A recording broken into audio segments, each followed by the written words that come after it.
Hello, everyone, and welcome to another episode of College or Whatever. It's me, your host, Rochak Basnet. Welcome back. This is episode number 18. And today's guest is, again, another special guest like any other episode. So, we went to college together. He's already graduated. And we did same major. We worked on countless projects that we're going to talk throughout the show, and I'll go back to our history, our memory, and everything. Without further delay, I just want to welcome Justin Ware to the show. Welcome to the show, Justin. What's up? I'm glad to be here. How are you? How are you doing? I'm really good, man. I miss this so much. The last time I was on this show, I'm just gonna go ahead and say it. Yeah. Was our show Real Vibes, right? Movies, music, and TV. And I just miss it, dude. Even just being in college hall right here where all this is live, it's just gets me a little emotional every time because this USM right here is my home. Eagles to the top. Yep, to the top. But it's cool to see you got your own little show going. You've been doing real good. And Thank you. I finally, been real busy recently because I recently got married to the love of my life. Yes, And, congratulations. Thank you. And she'll be listening right now. But just been real busy with that and the honeymoon and finally able to come on your show. I'm glad to be here, man. Yes, I'm so excited because he was scheduled to come way earlier, but thing didn't work out. So I'm really excited, really happy you're here. We're gonna have a great conversation because my first interaction with him, as far as I remember, correct me if I'm wrong, is through SM2 at Newsroom. You came to Southern Mystery Media and I was assigned to train you. I don't know if you remember, for the first time. And I was teaching him what is VO, how was the nat sound and stuff. And yeah, rest is history. We bonded very quickly over the video and we hang out at Cookout. Yeah, no, that was the first time and stuff. My wife, Abby, she actually got me on. And which she used to do a show as well. I forgot exactly what it's called. But anyways, she got me on January 24. I think that was my second semester here. And then, like you said, met you, teaching me through all that. And honestly, that semester was like the best semester of my entire, I met my wife, I met you, met Carter, met Micah, met all the SM2 people, Dr. Beverly, and just everybody who kind of helped me to... Because when I first got into the field, like I was passionate about the video and stuff and wanted to do it, obviously. But when you have people around you like you that's really passionate about it, it helps you like, okay, I am in the right field. So it kind of kept me, because I didn't change my major once or anything. And that was because of, honestly, all the professors here and you and Abby pushing me and stuff and stuff like that. So SM2 was just a great thing. But yeah, we first met there, and ever since then, dude, you've been my best friend. Yes. So we're gonna talk a lot throughout this show about different things we have done. But apart from that all, you are a transfer student.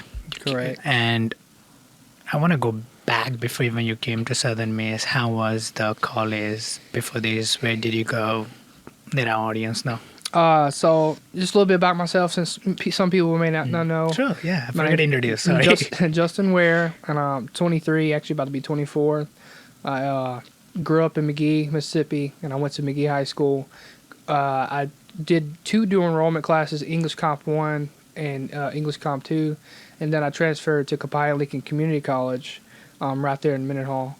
And then I graduated a year and a half early because I took like a lot of summer courses and stuff. That right there, that was during like peak COVID, right? So I was luckily, our high school was still able to have a graduation, thankfully, like in person. But towards the end of high school, we still had online classes, unfortunately. And I really didn't mind the online classes for high school because high school wasn't my biggest. I didn't really care that much about high school. Like I had good grades and stuff, but wasn't the best environment. But for community college with all the basic classes, also did all of those online. There was one class I didn't do online, and that was math, college algebra. And I'm glad I didn't, because it's like I didn't want to teach that to myself, right? I'm not a math person, and I'm not afraid to admit it, right? I don't even know all my timetables, and I'm okay with that. Because now they are very important to learn. So yes, if you can learn them, please learn them. And I'm trying to do better. But we have a calculator nowadays, and the field I'm in, I'm not an engineer, so I don't need to know what, X, Y, Z, whatever it is. But anyways, college before USM was chill, and honestly, it was really helpful. Not so much of like I love my history. History and science were my two favorite subjects all throughout. Honestly, high school, or grade school, and community college. And I really love history so much, but I have a forgetful memory, so I forget a lot of dates and times and stuff. So when people question me, they're like, "Oh, I thought you liked history." It's like I do, but I'm kind of forgetful on that stuff. And like I said, that college math class, the college algebra, it was the hardest class I ever taken. But honestly, at the end, you're proud that you did and stuff. But before USM, it was good and chill and stuff, and I kind of was like just going through it because I knew I wanted to go to college. At that time, I didn't know what my major was. I didn't know I was going to do video arts and stuff. I knew I had a liking to it, obviously, ever since I grew up. I knew I loved behind-the-scenes stuff. I knew I always was curious how movies and humans were able to make a camera or just make audio and just stuff like that. But then I got involved in my church and doing live streams, and then I saw a picture where they were raising their hands, and that was probably a party thing, but I took it as them praising God and stuff like that. But that's what got me here. And once I started here, that's what really set it in for me. And again, like I said earlier, all the friends and stuff I met. Yeah, Southern Miss has been really a blessing for you. It truly has. And no matter where me and my wife move, I don't care if it's, hopefully never up north, but where the farthest away countries, this Hattiesburg, Mississippi, and USM will always be my home, because it's I forgot the word. That's another thing I'm not good at. It's like my vocabulary, right? But it'll always have a special place in my heart. All the professors, Jared, I shout him out. I doubt he's listening, but he really is what put all of that knowledge into me as far as stuff I didn't know. Of course, studying on my stuff. Also learning from you, learning a lot of, and seeing how passionate you are made me want to, even though you were underneath me as far as class-wise, but seeing how you came in, and you're doing all these shows, you're helping everybody, all the different teams on SM2 and all that stuff. So that was really passionate to see. Yeah, the thing about working with Southern Miss and having the close friend who is passionate about the same thing you like, it just motivates you a lot, because you see how it's like learning thing, like you said, like you learn from me, I learn from you a lot. Like radio thing, you helped me a lot when we did Real Vibe. No idea about radio. I learned a lot from that. So anybody who don't know, Real Vibe was our baby. When we met after first time, we got along very quickly, by the way, and we started collaborating. Like we used to talk about movies, we used to talk about video. And we're like, why don't we just do a radio show? Like there is free radio we can do over here. Let's think about name. Let's think about what you want to do. Then we thought about something fun, Real Vibe, which actually I still love the name. Yeah, we did pretty good with that. And then if you can't understand, real as in a movie reel, and then vibe because it was vibey. It's Real Vibe. It was chilliest episode, and we used to do slightly different. Either he used to stay in the control room, I stay in the control room, and somebody used to stay in the main studio. If anybody don't know what I'm talking about, you can go and check out on our YouTube the proper video episode, so you can understand what I'm talking about, basically. And we invited different guests, and I'm still proud of the final episode we did with the Real Vibe, where we invited every single guest from all of our episodes on season 1. I think we had like 7 or 8 people together. It was really big, and if you saw behind the scenes, you had all these cameras everywhere, these lights and stuff. It was really fun just to kind of retouch on what we talked about with every guest, and just kind of like those trending movies and TV shows, because the whole thing is based off entertainment. Yes. And everybody thrives in some sort of entertainment in their lives, regardless if that's sports. Sports is entertainment too, but of course we focused on movies, music, and TV. And honestly, that's TV shows. That's just the basics, the biggest thing really ever. People are as far as consuming content. They're listening to music, they're watching TV shows, or they're watching movies, or they're they are doing their other hobbies and stuff. But I feel like those are the three biggest things. So I feel like that's why we had such a passion for it. Also behind the PTS stuff of it and being video people, and I love talking about, and I still do this today, and I always will. Was like where us video majors, and specifically me and you, when we'd watch stuff and you see different things that other people don't see. That's not saying other people are bad or whatever. It's just that we get to see that creative stuff that they do behind the scenes that other people don't see or pick up on as much, and it's so fun. I catch myself sometimes like talking during a movie. Like I think I did this yesterday. I'm like, oh, I see they did it this way or whatever. And I actually watched, I know we're not into that segment yet, but just real quick. I watched La La Land yesterday for the first time. And I gave it 4 out of 5 stars. It was a really great movie. My wife showed it to me. And I love the colors. Yes, they are just cinematically beautiful. I mean, the colors, the yellow, the blue, the red, especially in the beginning where they're all dancing on the cars and stuff. And it's just and even nowadays, a lot of modern TV shows and movies are really dark, especially during like night scenes and stuff. But that movie did really good at making it more bluish. So at night, it looked more, just like more of the moon overcast rather than just pitch black.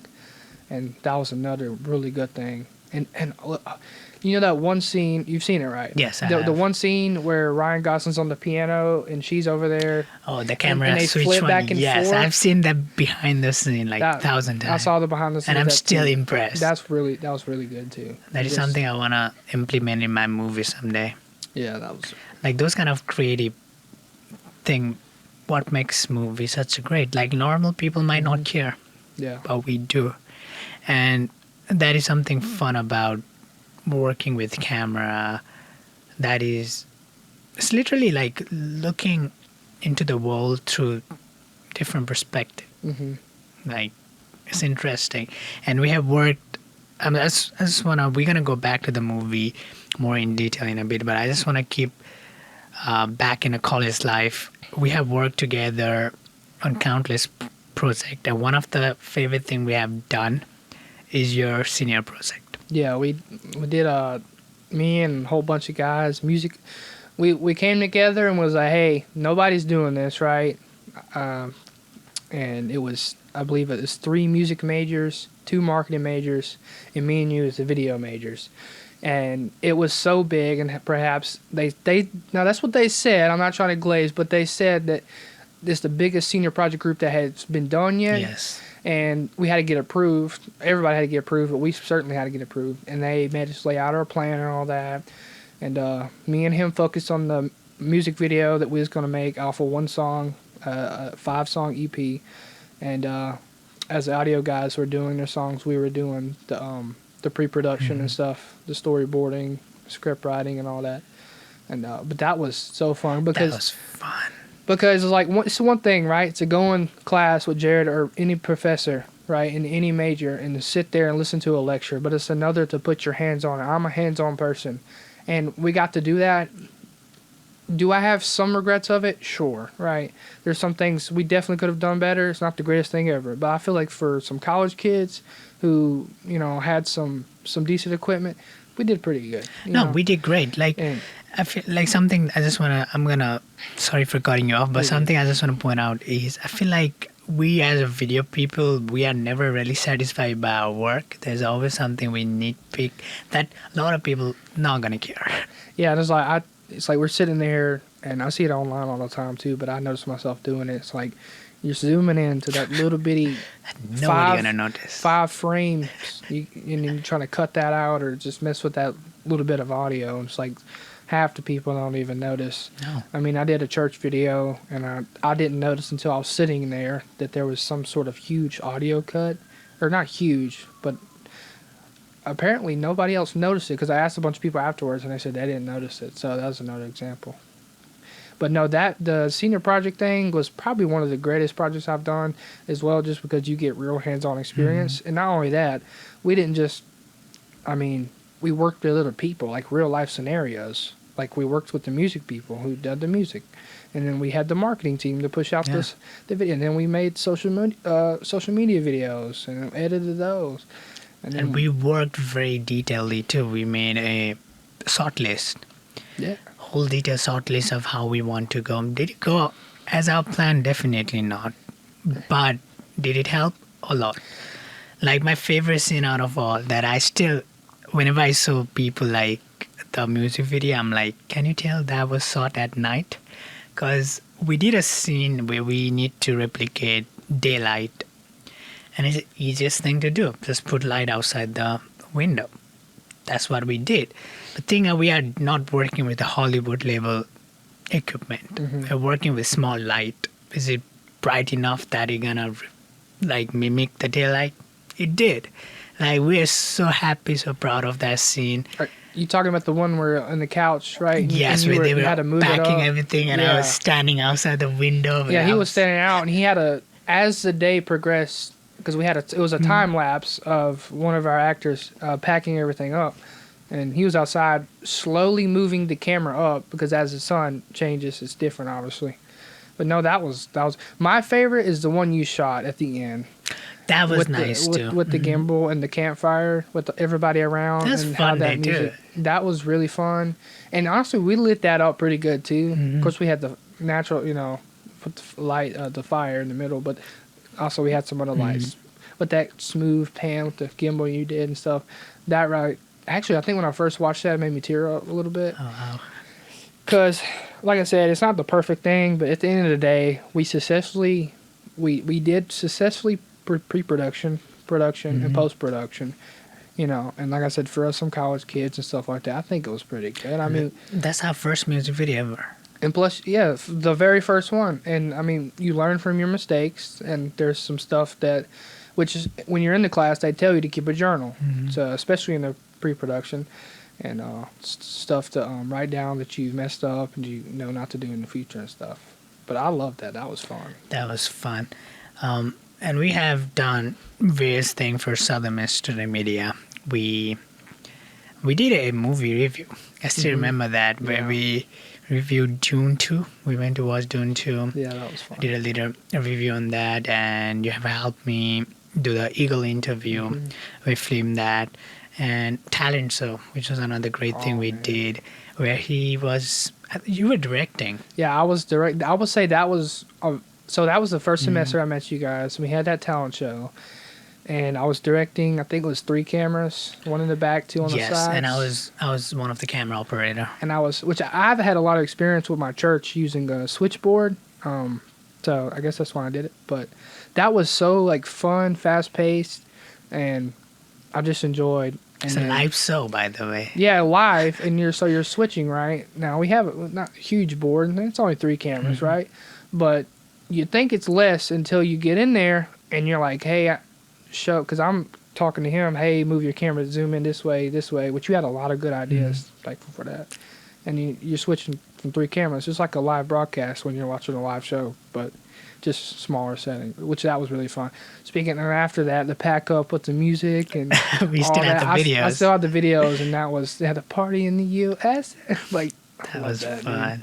That's so nostalgic to me, and always live a special place in my heart.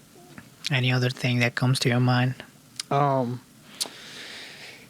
was that? We helped Carter do some. We helped him with his senior project. And then we did what was that? What was it? The one that there's the road's named after it. I forgot the guy. I forgot what it's called. We did Relani. We forgot her name. Yeah. But we walked around campus. We saw everything. Yep. That was another great thing. There's a lot of things we have done, by the way, guys. Yeah. And do you know where people can watch those? Can find your stuff if they need to? Your socials? Yeah. I don't. Yeah, it's been a while. It's okay. Hold on, I can plug it. But you can find my stuff at Rochak Production on Instagram, ROCHAKPRODUC. Yeah, mine is TATION. Sorry, I didn't mean to interrupt you. Mine's I think I misspelled production, but you get it. Ware's Media, WRES all lowercase, WARESMEDIA. That leads you to my Instagram, and on there's a link tree which will lead to my portfolio page where most of my stuff is at, actually. Yeah, you can find everything over there. Now we'll be taking a short break and we'll be back with amazing conversation. Hello, welcome back. You're listening to College or Whatever, and today we have Justin as our guest. Welcome back. Yeah, we're back from the break. So we're just talking about different project we did, and recent project we did was my short film, Two Sides. I reached out to him about doing my short film, and I was kind of nervous, I'm not gonna lie, because I've done a countless project, like Beyond Border is probably some of the highest one I have done with of over 10 people getting involved, but this was really huge. It's not, I love doing reality documentary based, so because all you are doing is capturing the real moment, capturing the real thing, like podcasts. I don't have to think much. I'm just capturing what we are talking which is easier. Not that easy, like you guys think. Yeah. This is still hard. But like doing a movie is a whole new division. There's everything involved, from getting every single detail to the point you want, because it's scripted. You don't want to mess up anything. So the biggest thing I've done, and I reached out to him, he was down. Like, hey, I gave him the script, and next thing I know, he has a whole short list, which I did not even have to have a time to do it. So thank you, by the way. That helped a lot. You're welcome, man. I try to take a chance at everything I get. I mean, with work and stuff, it's, current work, but I want to get more into that. I originally got into my stuff through, like, just kind of documentary stuff, but I want to dig more into film and more documentary and stuff like that. But no, that short film was really good. I'm really proud of you for that, directing that and stuff, and assistant directing. I'm proud of both of us and all the actors and stuff that helped. And I'll just say the biggest thing I always think is probably the hardest is continuity through any movie, right? And now, of course, the big leagues get it good most of the time, but that's one of the hardest things you have to pay attention with, because you got to make sure if you're filming in the movie, if you got the same day, you got to make sure actors come in with the same clothes, same color clothes. Got to make sure that spoon's on the table like it was before. Now, again, I'm sure a lot of people don't notice some of those things again, especially when you're directing and making the film and stuff. But that whole process was honestly just I originally wanted to do a short film and stuff. I couldn't get enough people to kind of help me with that, I guess. But no, that was a great thing, and being able to that was actually my first short film working on, so that was really fun. I have done short film before, but that was me directing, being the lead was. Yeah, I mean, we even got out there and like in a gas station and had that was eventful day. So anybody who don't know my movie, there's a scene, gas station scene, both indoor and outdoor. It was an issue. We did it easy. Indoor scene, I'm very thankful they're allowed to film and everything. But look, we are working on a movie with zero budget, so we don't have money to shut down or rent the whole gas station or make a set of a gas station. So we are using our actual real gas station, which is operating on a real time. We are there at like 8 or 9 p.m. Where a lot of people are coming in and out. As soon as I say action, somebody walks in, and I'm like, okay. We gotta let them, because it's a running business. So we couldn't stop, and that was like around minute and a half long scene, which probably took us 3 or 4 hours to nail that.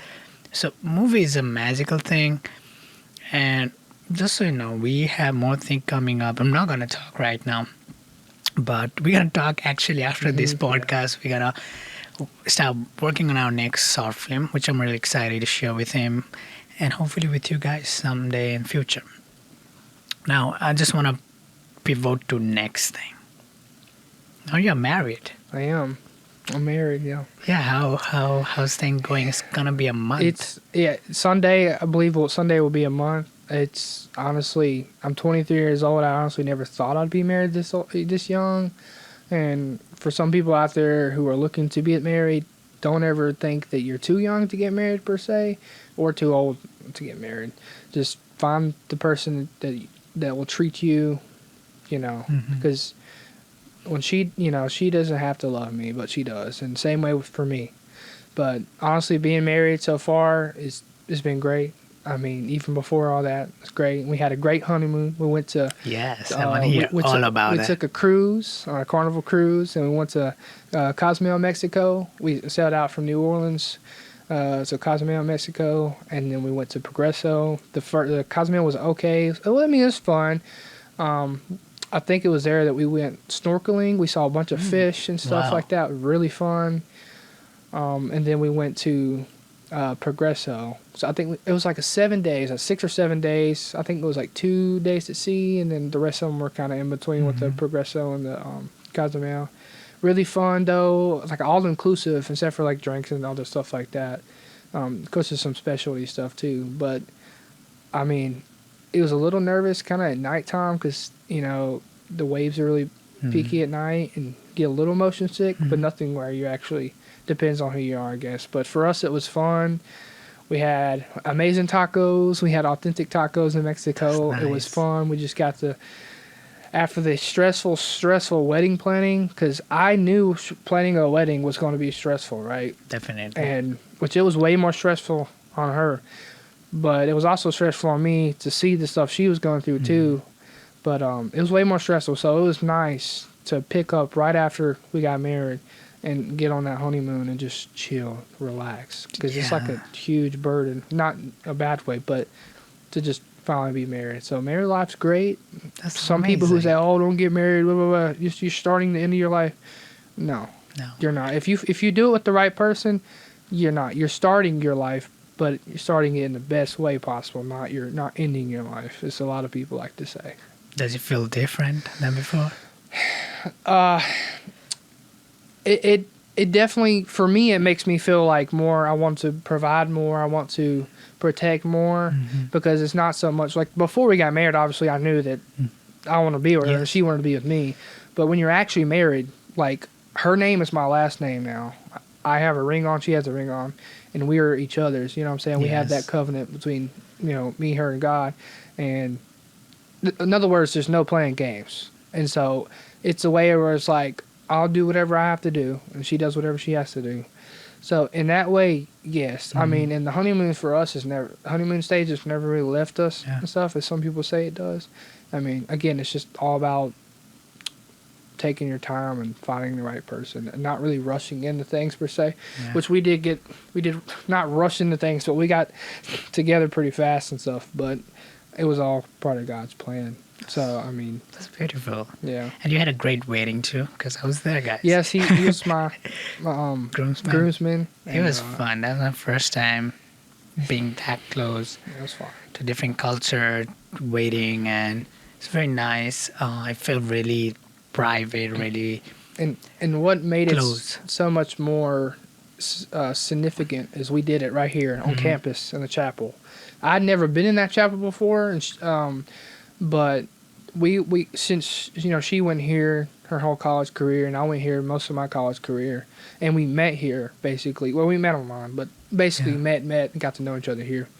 It meant so much more to us doing it here, and we didn't want no big fiesta wedding or whatever. I mean, that was beautiful. But it was perfect to us, and I mean, we wouldn't change anything. It was great. I'm glad you were able to be there. Yeah, and I had a great time. Great, man. Party. Dustin used to see him dancing. Yeah, busting some moves. We went to Crescent City, and no, I was not drunk. Okay, no. But it's like, and I'm not a dancer, and you know this, right? He tried to take me to a dance class one time, and what did I do? I literally left. I left, right? But when you do it for somebody you love and you don't worry about nobody else, you just get down, and I did. I got on the floor. I was doing some worm. I was having a fun time. We was all having a great time. So. I told him after that, you did some pretty good move, dancing. I feel like dancing is just having fun. That's where I mean. That's what I love. Anxiety gets to me a lot, so true. That night, anxiety was kind of gone because I was like, all this stress beforehand, I'm not going to deal with anything this night and stress today because you build all that up to that one night, and you just want to just you and your partner. That's all you want to worry about. So that's all I worried about. If something else was going on outside, I ain't worried about it. Just whatever's going on between me and her. And he had a great playlist. It was good. Yeah. I was running the sound mode. I was DJ for the night. Yeah. That was fun. So yeah, all the best for your married life. Thank you. I'm really happy, like genuinely happy, because I know both of them since college. We worked together pretty much, so it was really great to see two great people coming together. That was another. It was emotional night. I'm not gonna lie. Just real quick, that was another thing. Like, she got me in here, right? So if it wasn't for her, I would have met all you guys. I wouldn't be here, right? So also was another thing, and I mean, all you guys witnessed us, like our relationship and stuff, and so did Dr. Beverly, and just everybody. You know, he was a great mentor to the whole thing too. But that's another thing. Like, this is so home because we met each other. Not just that though, met so many good friends, and we got married on this campus. Like, what else is going to happen on this campus? You know, I mean, it's just a good, friendly feel. Like, I never have been somewhere. Like, if I didn't have to pay any more money and we had a better like video program, I'd come back. Yeah. Like, I would still be in college right now if we had a better video arts program as far as masters or graduates. I wish there was. I would continue. Yeah. Because I want to learn more. There's a lot thing to do. But I just want to move to kind of like, I don't want to make segment thing on my show, but I do love talking about movie. And when Justin is here, we're going to talk about movie. That's right. So yesterday I watched a movie called How to Make a Killing. It just came out. It's on HBO Max. So basically the storyline is, so there's $28 billion inheritance. And now this guy, he's disowned at birth. But if everybody from his family is no more there, he's gonna inherit that $28 billion. So the whole movie is about killing, in a way. I'm not gonna spoil anything. What happens? Go watch the movie. It was a decent movie, nothing too crazy. So that's the latest movie I have watched. I've been super busy watching World Cup. That I haven't really had time to watch, but in like this past few days I watched that movie, and I also watched The Devil Wears Prada. I have not. That was my first time watching. I don't think I've seen that. Yeah, it's like quite popular. They have second part which just came out, but I was like, let me watch that movie. But it was pretty good. The Devil Wears Prada, pretty good movie. Definitely recommend it. Yeah, like I said earlier, me and wife just watched La La Land yesterday. It came out 2016, I think. Yeah. I think around that time.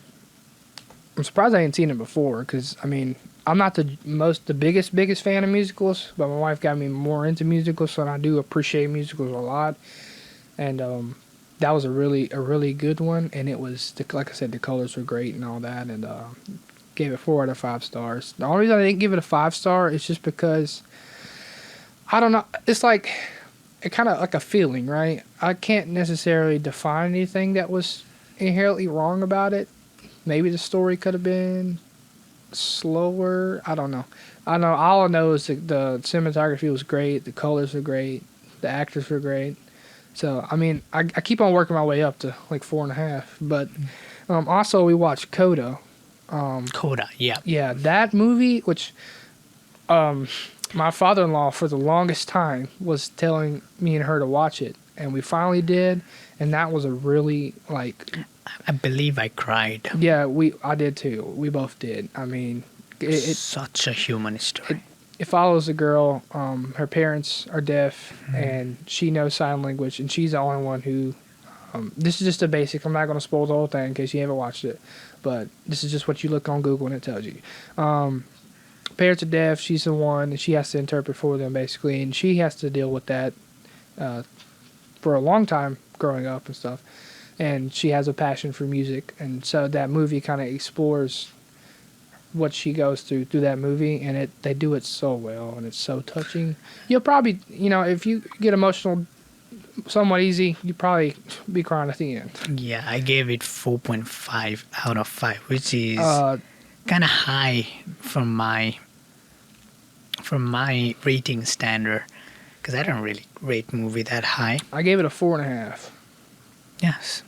That's pretty high for mine too. So, So- well, not as high as I usually, because like every movie I try to get the best out of it, unless it's just so terrible, right? Unless the audio's messed up or just completely bad, I don't label it super low. I try to keep it 3 and up because I try to appreciate most of all movies. But then there are some movies that are just like you shouldn't even be there. But Yeah. So this is produced by Apple. Apple original film, by the way. So it's Apple movie. And this is really good. Like genuinely good film. Highly recommend this. I just want to talk. I just now thought of this. You know, A24, right? We both have known that. Yeah. And did you see where they recently partnered with AI? The Google AI stuff. So I'm gonna try to find proper news so I don't spoil anything. But A24 is participating with Google to work on AI stuff. Trying to find right source so I don't mess up anything. So fans are really upset because Google DeepMind, they're investing $75 million in the studio as AI, trying to build AI tools basically. And people love A24. A24 has been kind of savior in a way to Hollywood, bringing independent thing in the world. So people are kind of mad about whole situation. I don't know where you are with this whole fiasco. I'm still learning about it, but I just, when it comes to AI, and this is my personal preference, like some tools are okay, you know, like I in Photoshop, you can automatically crop people, right? That's cool. But when it comes to complete generation and image generation, video generation, I know people say to stay up to date or you're going to get left behind, but it's like, I don't see how.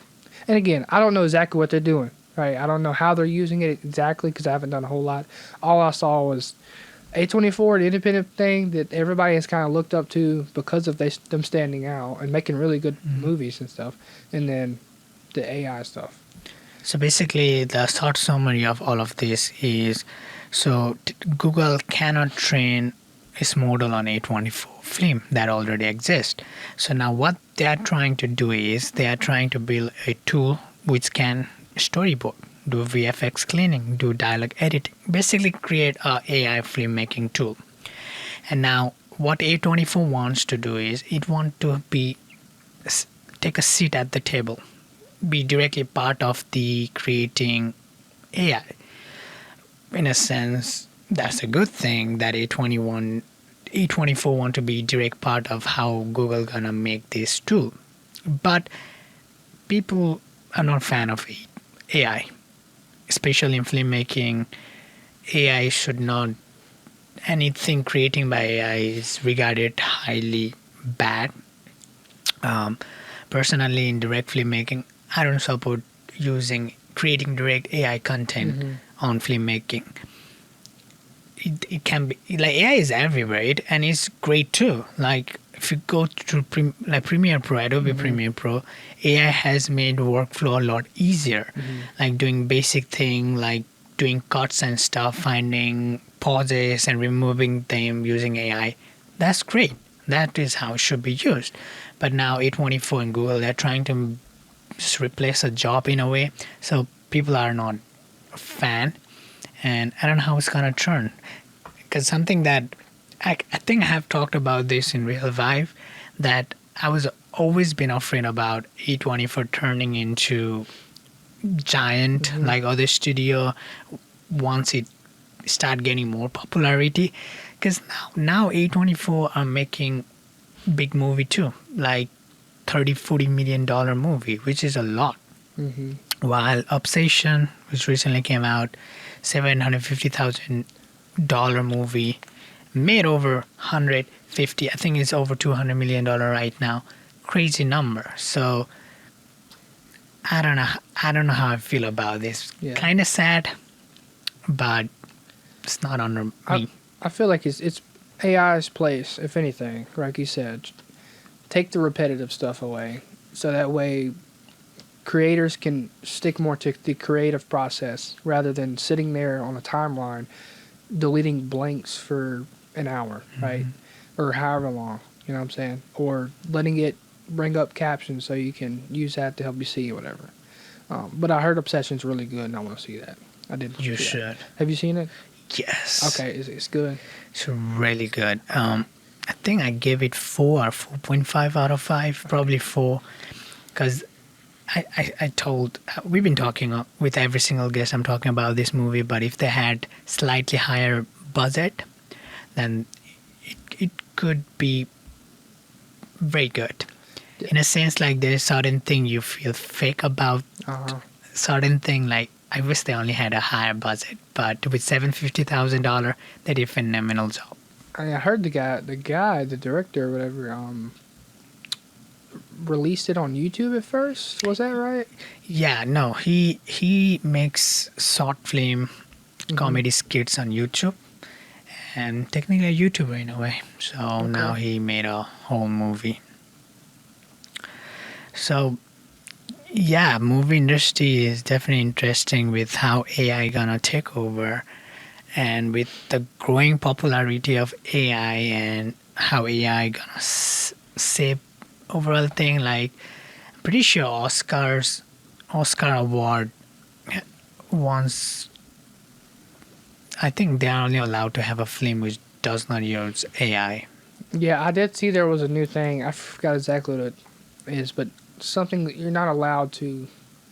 If a movie was made by or show was made by AI, you're not allowed to put it in as I just submission or whatever. fact checked. So Academy of Motion Pictures Art, they have officially banned artificial intelligence from being nominated in acting and writing category. Yep.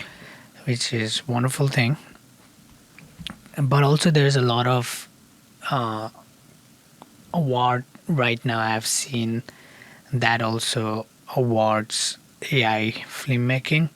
So I don't know how we're gonna say, like AI is still a new thing in filmmaking industry at least, or generally AI is still a new thing. So I'm interested to see how it's gonna shape up the future.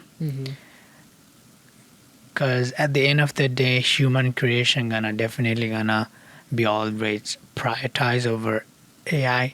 But I also know the fact that general public not gonna care about that much as long as the entertainment is there. So all we have to do is wait and see. Yeah, unfortunately, I feel like it's something not going anywhere, at least for not anytime soon. Yeah, that's a sad reality. So Justin, we're at the end of the show. Anything you want to say before we wrap up for today? Yeah, I just wanted to shout out me and my wife are doing. We started this not long ago, but our wedding stuff got in the way. It's called Where the Heart Is, on Instagram. We try to start our own little photography, videography, little studio type of thing. It's been her dream and my dream, and you can find us on Instagram at Where the Heart Is, and Where the Heart Is Studio, I believe that's what that is. And hit us up for some cheap portraits or whatever you need. Photo, video stuff. graphics. Also, just wanted to thank you for letting me come on the show. It's been a long time. Last time I was on was Real Vibes and stuff. Yeah, so it was great to have you. It's real fun. Thank you. Yeah, thank you for coming. Thanks for being here, and definitely you're probably gonna be back here before I leave for another episode. Yeah, I'd love it. Because this show has been amazing in so many levels that I cannot even express, and I'm gonna continue. But unfortunately, we might be taking a break from this show for next few weeks. Just stay tuned on College or Whatever Instagram for official announcement if we are taking a break or not. But we're still gonna be releasing bunch of clips, bunch of new episode from last week. This episode still gonna be releasing on our social media. So yeah, Justin, thank you for coming again. Yeah, thank you for having me, man. So yeah, thank you Pragas for running soundboard and not messing up today at all. But yeah, jokes apart, thank you everybody for listening. Thank you. See ya. And yeah, go listen also on all of our platform, Apple Podcasts, Amazon, YouTube, Spotify, whatever you think of. Follow me on TikTok to watch clips. On Instagram, I call it or whatever. It's me, Rochak Basnet. See you sometime next time. Bye and see you.